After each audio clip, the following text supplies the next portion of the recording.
It's on the tip of my nose.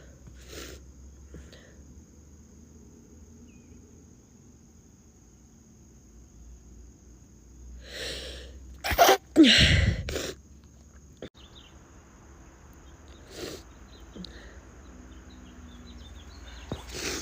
can feel it happening.